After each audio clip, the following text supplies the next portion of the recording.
Un petit chaton arrive chez toi. Il a 2 mois, des yeux immenses et il tient dans une main. Il est en parfaite santé et pourtant, dans les semaines qui viennent, il va recevoir des injections contre des maladies qu'il n'a pas. Des maladies qu'il n'aura peut-être jamais. Alors, pourquoi on fait ça? Est-ce vraiment nécessaire? Et surtout, contre quoi on le protège exactement? La vaccination, c'est un sujet qui divise. Certains vaccinent sans se poser de questions, d'autres hésitent, s'inquiètent des effets secondaires, se demandent si leur chat d'appartement a vraiment besoin de tout ça. Et puis, il y a ceux qui ne vaccinent pas du tout. Aujourd'hui, on va démêler tout ça. On va parler des maladies contre lesquelles on vaccine, de ce qui se passe vraiment dans le corps de ton chat quand il reçoit une injection, et on va répondre à la question que tout le monde se pose, mon chat, lui, il a besoin de quoi? Commençons par le commencement. Un vaccin, c'est quoi exactement? C'est un entraînement. Tu présentes à l'organisme de ton chat une version inoffensive d'un virus ou d'une bactérie. Une version tuée, atténuée ou juste un fragment. Quelque chose qui ne peut pas rendre malade, mais qui ressemble suffisamment à l'ennemi pour que le système immunitaire le reconnaisse. Et là, le corps fait son travail. Il analyse, il mémorise, il fabrique des anticorps et surtout, il garde ça en mémoire. Si le vrai virus débarque un jour, le système immunitaire le reconnaît immédiatement et le neutralise avant qu'il fasse des dégâts.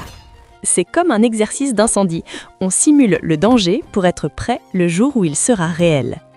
Maintenant, parlons des maladies, parce que tous les vaccins ne se valent pas et toutes les maladies ne présentent pas le même risque. Il y a d'abord ce qu'on appelle les vaccins essentiels, ceux que les vétérinaires recommandent pour tous les chats, sans exception, peu importe qu'ils vivent en appartement ou qu'ils sortent, peu importe son âge ou sa race. Le premier, c'est le typhus. Son vrai nom, c'est la panleucopénie-féline, et c'est probablement la maladie la plus redoutable de cette liste. Le virus du typhus est extrêmement contagieux. Il peut survivre plus d'1 an dans l'environnement, sur le sol, sur un coussin, sur tes chaussures. Tu peux le ramener chez toi sans le savoir. Et pour un chaton non vacciné, c'est souvent fatal. Le virus attaque les cellules qui se divisent rapidement. L'intestin, la moelle osseuse. Chez le chaton, parfois le cerveau. Les symptômes arrivent vite. Vomissements, diarrhée sévère, déshydratation. Le chat s'effondre en quelques jours. Chez les très jeunes, le taux de mortalité peut dépasser 80%. La bonne nouvelle, le vaccin est extrêmement efficace. Un chat correctement vacciné est protégé. Et c'est pour ça que cette maladie, avant 3 très courante, est devenue rare, grâce à la vaccination massive. Ensuite, il y a le coryza, ou plutôt les coryzas, parce que ce qu'on appelle coryza, c'est en fait un syndrome respiratoire causé par plusieurs agents différents. Les 2 principaux sont l'herpès-virus félin et le calicivirus félin. Le vaccin de base protège contre ces 2-là. Le coryza, c'est le rhume du chat, mais en beaucoup plus sérieux. Éternuement, écoulement nasal, des yeux qui coulent, ulcères dans la bouche, le chat ne mange plus parce qu'il ne sent plus rien et qu'il a mal. Il se déshydrate et chez les chatons ou les chats fragiles, ça peut dégénérer en pneumonie. L'herpès-virus a une particularité vicieuse. Une fois infecté, le chat le reste à vie. Le virus se planque dans l'organisme et peut se réactiver au moindre stress. Déménagement, arrivée d'un nouvel animal, visite chez le véto, et voilà le coryza qui revient. Le vaccin ne protège pas 100% contre l'infection, mais il réduit considérablement la sévérité des symptômes. Un chat vacciné qui attrape le coryza aura un petit rhume. Un chat non vacciné peut finir sous perfusion. Voilà pour les vaccins essentiels, typhus et coryza. C'est ce qu'on appelle le TC ou parfois le RCP dans le jargon vétérinaire. Tout chat devrait recevoir cette protection de base. Mais il existe d'autres vaccins, des vaccins qu'on appelle circonstanciels. Ils ne sont pas recommandés pour tous les chats, mais pour certains, ils sont indispensables. Le plus important, c'est le vaccin contre la leucose féline, le FLV. La leucose, c'est un rétrovirus. Comme le virus du sida chez l'humain, il s'attaque à l'immunité. Mais il fait plus que ça. Il peut provoquer des cancers, des lymphomes, des leucémies, d'où son nom. La transmission se fait par contact rapproché. Salive, blanc, parfois les selles. Les chats qui se battent, qui se toilettent mutuellement, qui partagent une gamelle, ils peuvent se transmettre le virus. Le problème avec la leucose, c'est qu'un chat peut être infecté pendant des années sans montrer le moindre symptôme. Il a l'air en parfaite santé et pendant ce temps, il contamine les autres. Quand la maladie se déclare, c'est souvent le début de la fin. Infection à répétition, anémie, tumeur. Il n'existe pas de traitement. On gère les symptômes, on accompagne, mais on ne guérit pas. Le vaccin contre la leucose est recommandé pour tous les chats qui sortent ou qui vivent avec des chats qui sortent. Si ton chat a accès à l'extérieur, même juste au jardin, même juste 1 heure par jour, il devrait être vacciné. Avant la première injection, le vétérinaire fait généralement un test sanguin pour vérifier que le chat n'est pas déjà porteur, parce que vacciner un chat déjà infecté, ça ne sert à rien. Il existe aussi un vaccin contre la rage. En France, il n'est pas obligatoire pour les chats qui restent sur le territoire, mais il le devient si tu voyages avec ton chat dans certains pays ou si tu l'amènes en camping, en pension, parfois même dans certains rassemblements félins. La rage, on n'y pense plus trop. La France est officiellement indemne depuis des années, mais le virus existe toujours ailleurs, et il suffit d'un animal importé illégalement, d'une chauve-souris contaminée, pour que le risque réapparaisse. La rage est mortelle, dans 100% des cas, une fois les symptômes déclarés. Il n'existe aucun traitement. La vaccination reste la seule protection. Un autre vaccin dont tu entendras peut-être parler, c'est le vaccin contre la chlamydiose. C'est une bactérie qui provoque des conjonctivites sévères, surtout chez les chatons. Ce vaccin est parfois inclus dans les protocoles, notamment en élevage ou en refuge, là où les chats vivent en groupe. Pour un chat de famille classique, il est rarement nécessaire. Il existe aussi un vaccin contre la PIF, la péritonite infectieuse féline, mais son efficacité est controversée et il n'est quasiment plus utilisé en France. Maintenant, parlons calendrier, parce que la vaccination, ce n'est pas juste une piqûre et on n'en parle plus.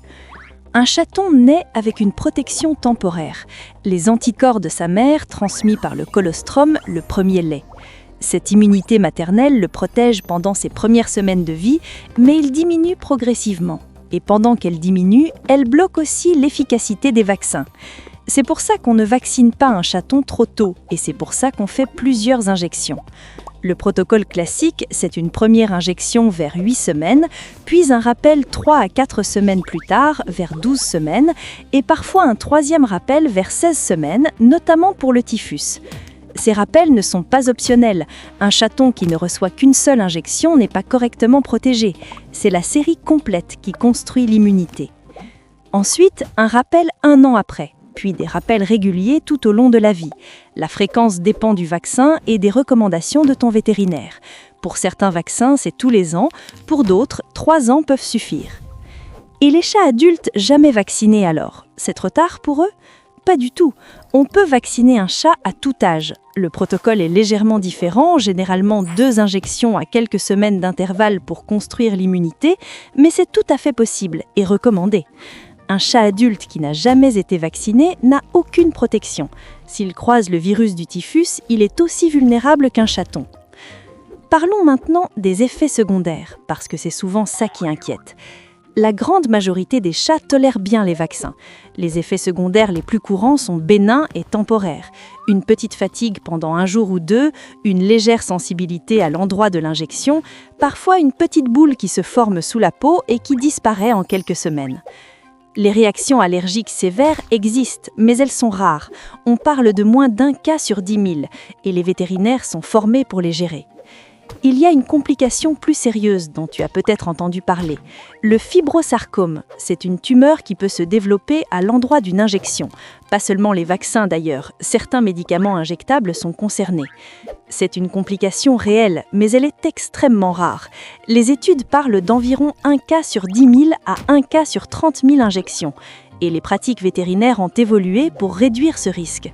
On vaccine désormais dans des zones spécifiques du corps, on évite les injections répétées au même endroit, on utilise des formulations moins inflammatoires.